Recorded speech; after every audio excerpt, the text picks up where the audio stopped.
solutions. Investigate TV Plus.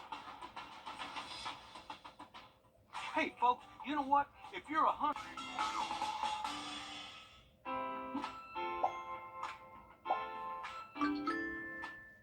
When you visit or work with Parker's Kitchen, your support makes a difference. You've helped us rank as Best Workplace in America. None of this happens without you. Thank you. Live from Augusta. Breaking news. Well, breaking news, good evening. I'm Wrdw. And I'm Meredith Anderson. We begin with breaking news. A Georgia appeal. So if you have a commute for the next several hours, keep that umbrella close by and definitely stay safe on the roads. Have a look at some better weather our way in just about 10 minutes. All right, thanks for that, Riley. A Waynesboro businessman faced a federal judge for the first time since his home and business were raided last week. Daniel Cates will stay in federal custody after a hearing in front of that judge today. Now, this was an initial hearing to determine if Cates' bond should be revoked. Cates was on probation already after he and Brandon Mobley pleaded guilty in a years-long illegal gambling operation that was run out of Cates Firestone as well. The I-team found that Mobley and Cates were big contributors to current Burke County Sheriff Alfonso Williams' campaign before.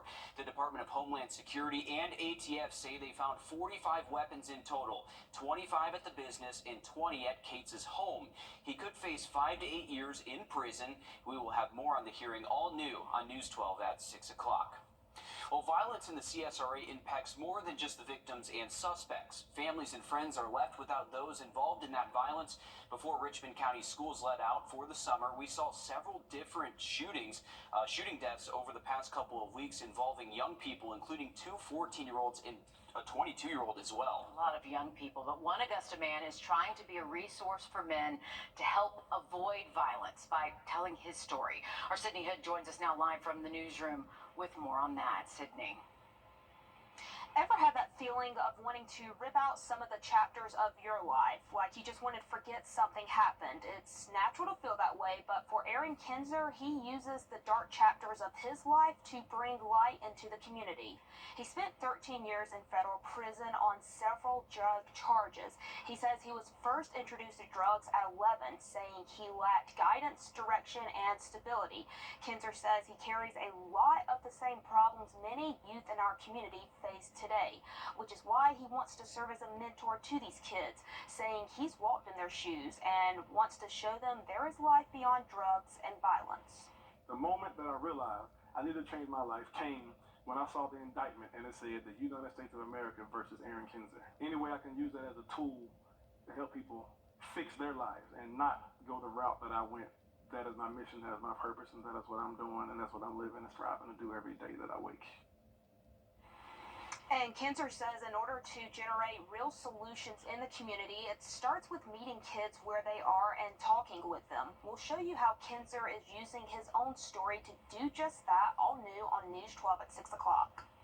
And as summer approaches and school is out, that's typically when we start to see that spike in violence over the summer. It's good to see someone stepping up and trying to make a change in the community as well. Someone who's been there, so those young people definitely can look to him as someone who knows what he's talking about.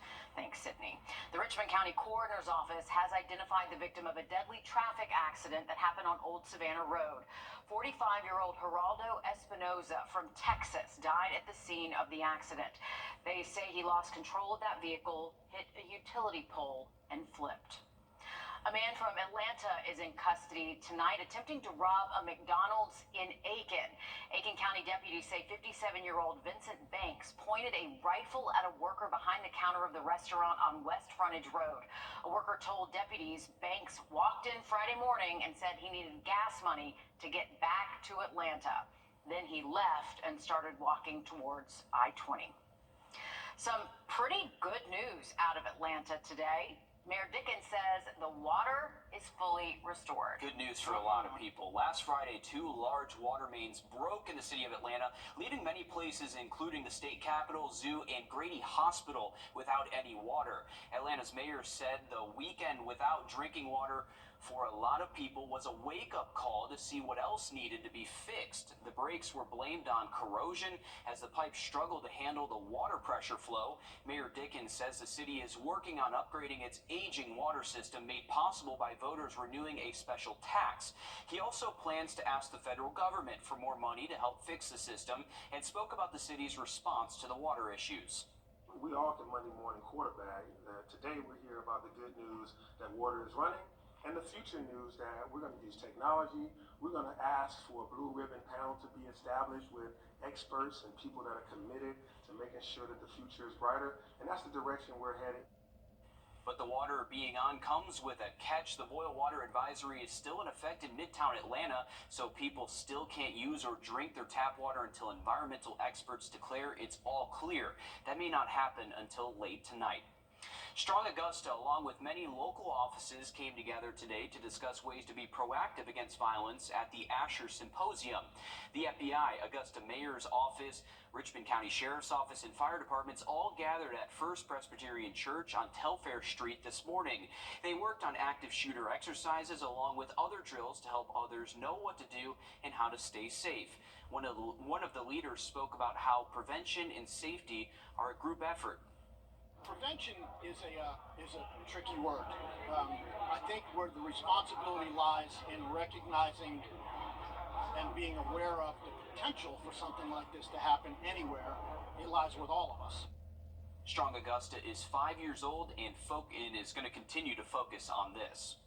Well, South Carolina's Supreme Court will soon no longer be the only one in the country to be made up only of male justices. Today, the General Assembly elected appeals court judge Letitia Verdon of Greenville to fill an upcoming vacancy on the state's highest court. Our State House reporter Mary Green spoke with Justice-elect Verdon following her selection and has more. It was a quick, drama-free joint session here at the State House on Wednesday after the other two finalists for South Carolina's soon-to-be vacant Supreme Court seat withdrew from consideration last week amid wide support for Judge Letitia Verdon's selection.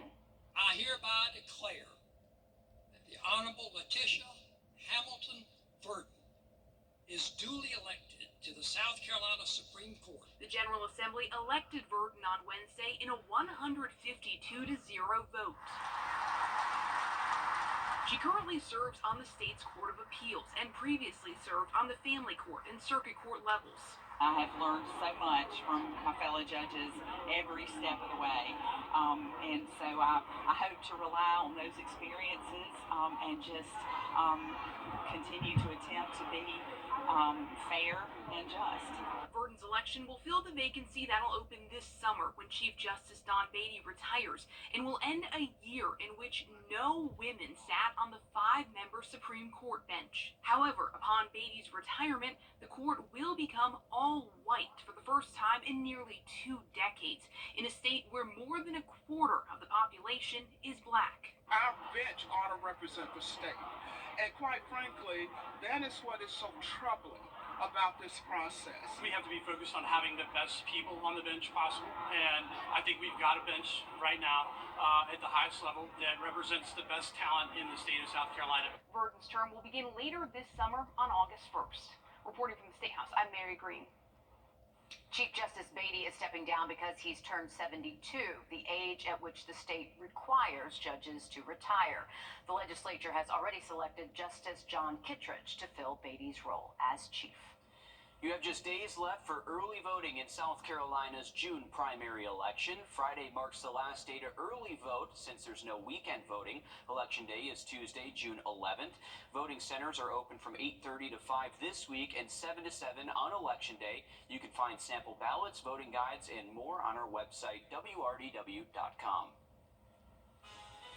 A terrifying scene from a shootout in Atlanta. We hear from the witness in the store at the time of the shooting in just a moment. Time and temp, brought to you by your First Alert weather team. Introduce between 10 to 15 miles an hour as that storm, the storm chances do start to approach as we get later into the day. Here's a look at this full 7-day for you. We got a nice weekend up ahead. High temp still hot near 90, but those morning temps will feel better, potentially upper 50s early Saturday. All right, thanks for that, Riley. 2 people were rushed to the hospital after an overnight shooting at an Atlanta wing shop. Multiple witnesses were there as the shooting happened inside a gas station that houses the shop. Don Shipman takes us through the surveillance video that saw everything unfold.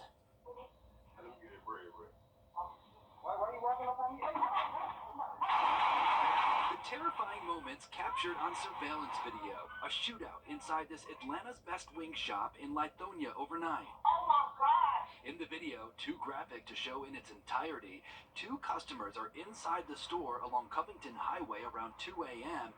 when one of them opens fire on the other. The shooter then runs out of the building, while the victim is seen slowly dragging himself across the floor. Are you okay? No. And then he's come back, and then the guy shot first shooter. Tell me what you got. The shooter returns, he's seen grabbing what appears to be a backpack, and when he's leaving, the shooting victim returns fire. And then when the guy told me in the store, get out, I didn't know what was going on. I just thought the guy was just on the ground drunk or something. You know what I mean? I didn't know what was going on. DeKalb investigators spending several hours processing the scene, collecting evidence, and interviewing witnesses. Frustrated. I mean, this community, it happens over and over. And I live in this community. So I don't feel safe in my own community. And it's sad. My employees, everybody is okay. Yeah. And the condition of the victims is not known at this time, and the shooting suspect has not been caught either. Stick with us, we'll have more after this short break. First Alert Radar, powered by Jim Hudson Automotive Group. When the unexpected happens, injury lawyers at all nights. You can call nights, weekends, 24/7. Let them take care of everything while you get better. A consumer watchdog group says states are not doing enough to protect your data and your privacy. And in this Watching Your Wallet, consumer investigator Carice Jackman spoke with advocates and state lawmakers about what they found, why they're concerned, and what you can do to protect your information. Being exposed to a data breach or hack is what Consumer Privacy Director RJ Cross with the U.S. Public Interest Research Group, or PIRG, wants to help consumers avoid. A lot of times everything that you do online ends up in the hands of hundreds of companies that you didn't even realize could see what you're doing online. Despite data collection and sales being a multi-billion-dollar industry, the U.S. has no federal privacy law. According to Cross, an increasing number of states are passing laws that aim to protect your data, but she says many don't go far enough. States right now are unfortunately passing really industry-friendly laws. Laws that are so industry-friendly, they really don't do much to protect the consumers that they're supposed to be protecting. Cross wrote this report on the state of privacy, which focuses on several state laws that still allow data like your contact information, email address, phone number, even your browsing history to remain easily accessible to targeted advertisers. Scammers and identity thieves love to have as much of your information as possible. We're seeing a lot of scams that are becoming increasingly hyper-targeted, using people that you love's names and trying to make it so you can send them money. According to the report, more than a dozen states have passed consumer privacy legislation. Of those states, nearly half received failing grades, and none of them received an A. Vermont State Senator Monique Presley says she keeps data privacy top of mind. She recently participated in a legislative hearing with lawmakers from other states to discuss privacy bills and big tech companies. I think the only way that we can kind of stand up to the voices that are in the building trying to get what they want, which is to protect their profits, is by talking both to the public so the public understands what's at risk and what their legislators are up against with lobbying efforts. There are some things you can do to protect yourself.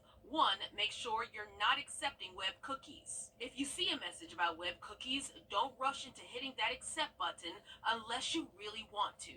Some of those cookies are not necessary, and a lot of them are actually being used to harvest your data and send it to third-party companies that you've never heard of. It's not your fault if you didn't know this was a thing, because it's been a very well-hidden secret for a very long time. She also says read the fine print if you come across loyalty programs. And when you have an app on your phone, be mindful that they can collect a lot of sensitive data. So also read the fine print on apps too, if you're thinking about putting it on your device. With this Watching Your Wallet, I'm Carice Jackman. And Cross also says be mindful that HIPAA essentially only covers personal health information in the hands of traditional doctors' offices and insurance companies. Not necessarily things you place on websites, smartphone apps, and devices like Fitbits. We're back to bed. Years ago, I lost my father in an auto. Trust Chief Meteorologist Riley Hale for your first alert. You can find ice-cold refreshment right here at Parker's Kitchen. Cool off with a large fountain drink for just 99 cents. That's a huge sweet tea for less than $1 at Parker's Kitchen. You're watching News 12 live at 5. Continues. We're learning more from the night a wrong-way driver hit Georgia State Patrol Trooper Zachary Walker head-on last Friday night.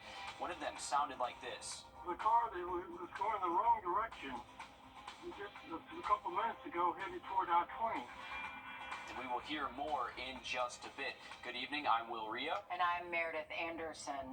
And switching gears to weather now, we'll get a check at your weather with First Alert Chief Meteorologist Riley Hale. Thanks, Riley. It's been 5 days since Georgia State Patrol Trooper Zachary Walker was hit by a wrong-way driver on Riverwatch Parkway Friday night. The 24-year-old trooper and former Richmond County deputy who is set to be promoted is now recovering. 911 calls are shedding light on what other drivers had to say that night. Our Audrey Big Herbert is live on Riverwatch Parkway. Audrey, you heard the calls. What are people saying just minutes before that crash happened? Yeah, listening to those calls, you could really tell how worried people were. A lot of them were having to pull off on the sides of the road and get out of the way, kind of close to where I'm at right now. People sounded stressed and scared leading up to the crash, and at least 3 people called in and said they had to swerve out of the way. Almost hit a wall, and the dark-colored SUV was heading towards Alexander Drive. Calls also came in just after the accident saying it was between a Georgia State Patrol car and another car, and that there was lots of smoke. Oh, you said where is it? Is it on Riverwatch? Yes, ma'am. We were the road side of the road. I almost hit the wall, man, like to hit me. Okay, yes, sir. We got it in, and we got a deputy out there trying to look for him. And we've reached out to see how Trooper Walker is doing. Last we heard, he does have a long road to recovery, but at 6, we'll definitely have more of those calls for you guys to listen to really understand what that was like for people who witnessed this. Thank you, Audrey. Yeah, it does really set the stage for just how confusing and scary all of that was. Absolutely, and hoping for a speedy recovery there for the trooper involved. The Richmond County Sheriff's Office says a man is dead tonight after a shooting on Kingsgate Drive this morning. The coroner identified him as 46-year-old Travis Beard from Augusta. Deputies responded around 4 in the morning to find Beard shot once. He was pronounced dead about an hour later at the hospital. We have new details this evening on the man arrested, accused of concealing the death of an Augusta woman. 46-year-old Marcus Salmon is facing charges related to the death of Connie McCann. An incident report says that Richmond County deputies spoke to Salmon, who said around 9:45 that McCann was driving down Tobacco Road and began feeling faint. Then he said McCann drove to CVS where he called for help after she passed out. That's also where her body was found. Salmon has been charged with tampering with evidence by altering the crime scene, removing and hiding McCann's cell phone. An autopsy has been scheduled to determine her cause of death. The Richmond County Sheriff's Office welcomed back the K-9 Kobe after he was shot by a 17-year-old back in March as a judge denied bond for his shooter. Investigators say back in March, the 17-year-old and a 14-year-old stole a truck that led to a chase with the sheriff's office. Now, during the chase, officials say the 17-year-old, Jeremy Taylor, shot 4 times, and one of those shots hit Kobe. The deputy shot back, hitting the teenager. He spent 8 days in the hospital. Kobe's handler described how he felt when Kobe was injured, and the sheriff spoke about why he was happy bond was denied for the teenager. It's obviously an emotional thing when it's almost a family member that got shot. I'm very pleased. I think the judge heard the facts, believed the facts, and he denied bond, and that's where it should be. And just your man's a threat to this community. You know, he shot a dog, he tried to shoot and kill a deputy. You know, he's not going to stop. He gets out, he's going to continue it. Taylor is charged as an adult with attempted murder, and Kobe returned to work with Richland County last Friday. As you head out for summer vacations, you might make plans for people to get your mail, of course, and to avoid intruders. But what about your home's fire risk while you're gone? There's a surprising amount of ways homes can catch fire while you're not home. Some of it can be bad luck, but most of it can be prevented. Unplugging chargers and devices is one thing that you can do in case something overheats or pass. Beautiful conditions right now, but we do have storms across the region. We'll have another radar check for you in just about 10 minutes. Thanks, Riley. It's been 5 days since Georgia State Patrol Trooper Zachary Walker was hit by a wrong-way driver on Riverwatch Parkway Friday night. The 24-year-old trooper and former Richmond County deputy who is set to be promoted is now recovering. 911 calls are shedding light on what other drivers had to say that night. Our Audrey Nick Herbert is live on Riverwatch Parkway. Audrey, you heard the calls. What are people saying just minutes before that crash happened? Yeah, listening to those calls, you could really tell how worried people were. A lot of them were having to pull off on the sides of the road and get out of the way, kind of close to where I'm at right now.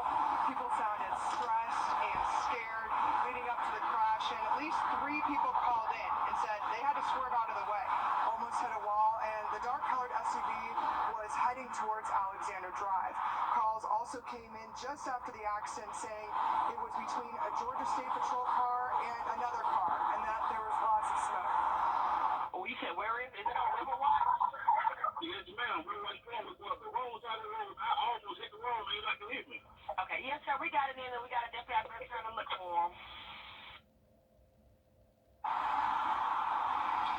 And we've reached out to see how Trooper Walker is doing. Last we heard, he does have a long road to recovery, but at 6, we'll definitely have more of those calls for you guys to listen to really understand what that was like for people who witnessed this. Thank you, Audrey. Yeah, it does really set the stage for just how confusing and scary all of that was. Absolutely, and hoping for a speedy recovery there for the trooper involved. The Richmond County Sheriff's Office says a man is dead tonight after a shooting on Kingsgate Drive this morning. The coroner identified him as 46-year-old Travis Beard from Augusta.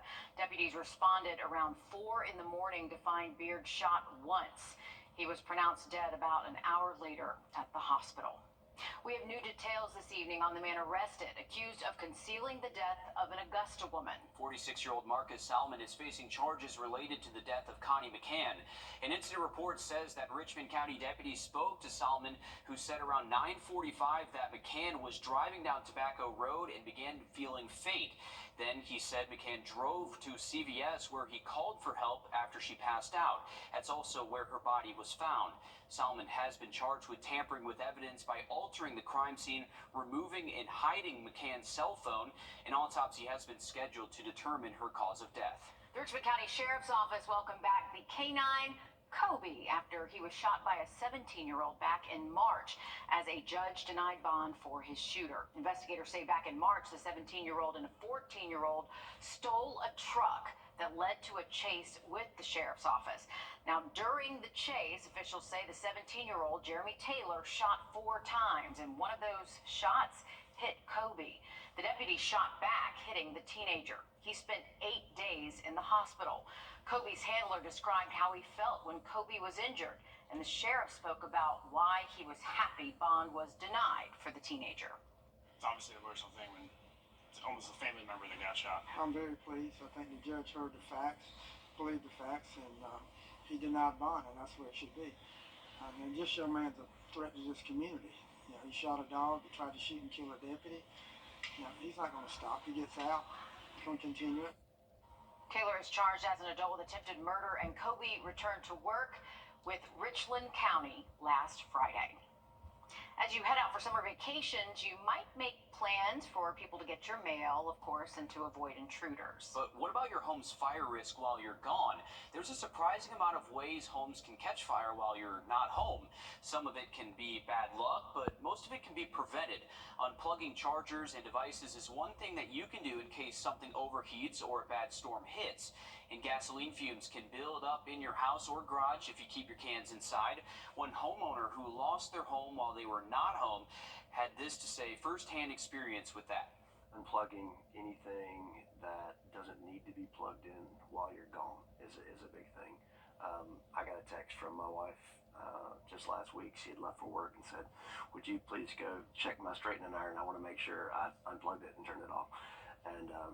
And so that's ingrained in our minds now. You can also move your doorbell cameras indoors as they can detect if a fire alarm goes off, allowing you to alert authorities before the house is lost. The early voting period is... All right, watch out. The Joro spiders are coming. Oh, no. Yeah, I'm going to have nightmares about these invasive parachuting spiders in a few minutes, Riley. Those look like a lot of fun. Hey, we're tracking a few thunderstorms out there again this afternoon and could stick around through this evening. Update on the forecast just after break. Time and temp, brought to you by your First Alert weather team. George St. Please join me for a live educational webinar where I'll break down every aspect of Medicare. I promise you'll walk away feeling confident and prepared to take the next step on your Medicare journey. It's free to join, and you can sign up right on our website, rdu64.com. Jeep Ram Fiat makes buying easy. Please join me for a live educational webinar where I'll break down every aspect of Medicare. I promise you'll walk away feeling confident and prepared to take the next step on your Medicare journey. It's free to join, and you can sign up right on our website, rdu64.com.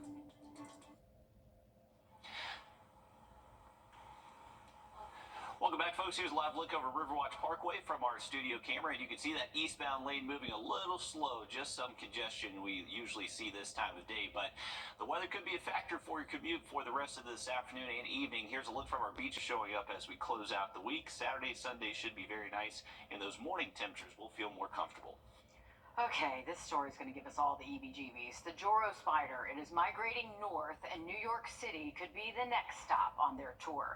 Steve Overmeyer finds out how that sits with New Yorkers. Walking the streets of New York, I think we expect to see about anything. Now, anything includes seeing spiders this big. This is terrifying. This is huge. This is going to tear me apart. This is the real scale size of the Joro spider. Are you for real? Why'd you have to do that? Absolutely not. I can't. Here? They haven't been spotted in New York yet, but experts say their migration pattern suggests the next stop is the Big Apple. The situation is we just need to run away. No, they are not harmful to humans because their fangs can't penetrate human skin. They've actually been making their way up from Georgia by hitching rides on cars or using their webs to parachute up to 3 miles. I'm not cool with that. I don't want it landing on my head, though. Yeah, if I held it in real life, I'd faint. We live in a city with roaches and rats and flying rats. If we've learned anything, the wild has a way of making New York home. I think I'm running, but I don't think I'm fast enough. This has 8 legs. I only have 2. Yeah, no. This is an apex predator, by the way, so spiders, I'm so distracted by the bug behind you, Riley. I know, Like, that is just timing. the worst time for this to happen. Oh, let's check it out. Is that a spider? No. No, I think it's a wasp. But seriously, though, like, that could not have crawled at the worst time, mind you. But anyway, they can disrupt local ecosystems, but, I mean, I'm actually more worried about just seeing one.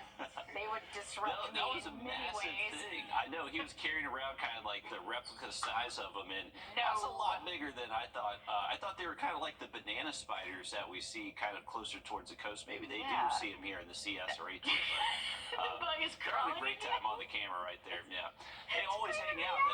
We've been told they apparently like the frequency of the camera, so that's why bugs always hang out there. I don't know. All right. But Joro spiders. Yeah, if we see one of those on the camera, I know. no thank you. You gotta run for the hills. Yeah. Pretty much anything you stream has seen a price increase over the last couple of months, and it isn't over yet. I'm Jamie Tucker, coming up an overview, plus how you can save money. First Alert Radar, powered by Jim Hudson Automotive Group. Foundation Settle Repair experts. Higher prices aren't just at the grocery store. Streaming is getting more expensive. Spotify is the latest company announcing it is raising prices. It's the second price increase in less than a year. And Spotify isn't the only streaming service charging more than it did just a couple of years ago. Our consumer tech reporter Jamie Tucker shows us how much streaming costs today and how you can save money. What the Tech, sponsored by Augusta Preparatory Day School. Remember when streaming could save you a lot of money on your cable television bill? Well, if you subscribe to a lot of streaming services, you may actually be paying more. Take a look at these price increases. YouTube TV has gone up from $49 a month to $73 a month in less than 3 years. Hulu plus Live TV is now $77 a month. That's up from $65 4 years ago. Amazon Prime raised its annual cost to $140, up from $120 4 years ago. And Netflix has raised its basic or standard plan from $9 to $15.49 a month. If you subscribe to one of the live streaming services plus Amazon Prime and Netflix, you're paying as much as $570 more than you did in 2020. One reason prices have risen so dramatically is that services are spending more to add sports and produce their own content. Prices for all subscription services will continue to go up. So how do you save money? Flipping services is the best way. That's subscribing to just one service at a time. You watch everything you want to watch, then cancel and subscribe to another service. Since these streaming services require no long-term commitment, this is easy to do. And there are other ways to save money by streaming, and that's bundling. We're going to talk about those offers next time. That's What the Tech. I'm Jamie Tucker. In most cases, streaming is still cheaper than a cable or satellite subscription, just not as much as it used to be. Spotify's price increase begins next month. The cost of its premium family plan will go up $3 to $20 a month. College football season, it will be here before... Glad to see the big game back in Atlanta. Thanks for that, Dan. We do have a nice weekend up ahead. Finally, no storms in the forecast Saturday or Sunday. Another quick look at radar and that 7-day after the break. Plus, the Riverbank Zoo in Columbia is celebrating a huge milestone. What that is after the break. We're a full-service restoration company. We don't just handle portions of the insurance claim, but the full project from start to finish. When a homeowner has fire damage, water damage, or sewer damage, it's a very traumatic event. So when we come in there, we're not just coming in as a contractor, we're coming in as someone that is looking out for their best interests. Reach out, I'm always available 24/7. Our big thing is getting you back to you.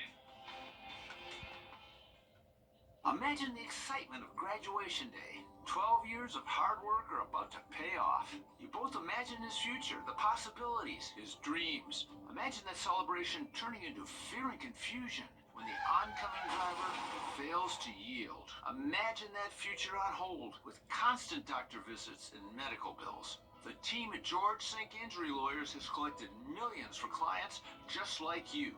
We're here to help. Just call all nines now. If you're calling on... Get us your keys by 4:30 and your brakes are done today. Brakes for less. Make an appointment online. Give us a call or just walk in. The Riverbank Zoo and Garden in Columbia, South Carolina is celebrating its 50th anniversary. The zoo is home to more than 3,000 animals, including penguins, koalas, gorillas, and they welcome 2 rare birds, blue-billed curassows. They also have more than 1,000 different species of plants in the botanical gardens, and it's open every day. Prices for adults are about $25 and children 2 to 12 are just over $20. But when my kiddo was little, boy, I had the family pass, and we used it, Riley, on the weekends all the time. So about how long a drive is it to Riverbank Zoo from? An hour. An hour. That's super easy. Yeah, it was great. It's been on our list to do. We haven't found a weekend. Emily's gone, but I haven't gone yet. She went with our little niece and nephew. They had a great time up there. The best part, you can feed the giraffe. What? They actually, yes, they did do that. They got the picture and everything. My favorite. Yeah, that is really cool. And a bunch of great exhibits at Riverbank Zoo. And definitely worth taking a trip up there this summer. We do have some decent weather this weekend if you want to head up to Columbia. Right now, though, we are keeping an eye on a few showers and thunderstorms across the region. This is a look from Beach Island. This is actually a heavy downpour popping up just south of Augusta in Richmond County.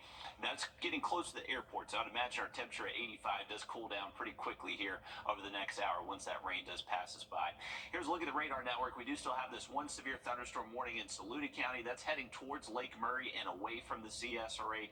Nothing severe for the rest of these cells that we are looking at west of town. That is what's going to be building our way, though, as we get closer to sunset. So even though we're relatively dry now, there's going to be the potential for more rain as we get later into this evening and tomorrow as well. So keep the rain gear out for your Thursday. The nice weather does show up, though, just in time Friday through the weekend. All right, we'll take it. Thanks for that, Riley. And thanks for watching News 12 Live at 5. News 12 at 6 o'clock with Zaina and Richard is coming up right now.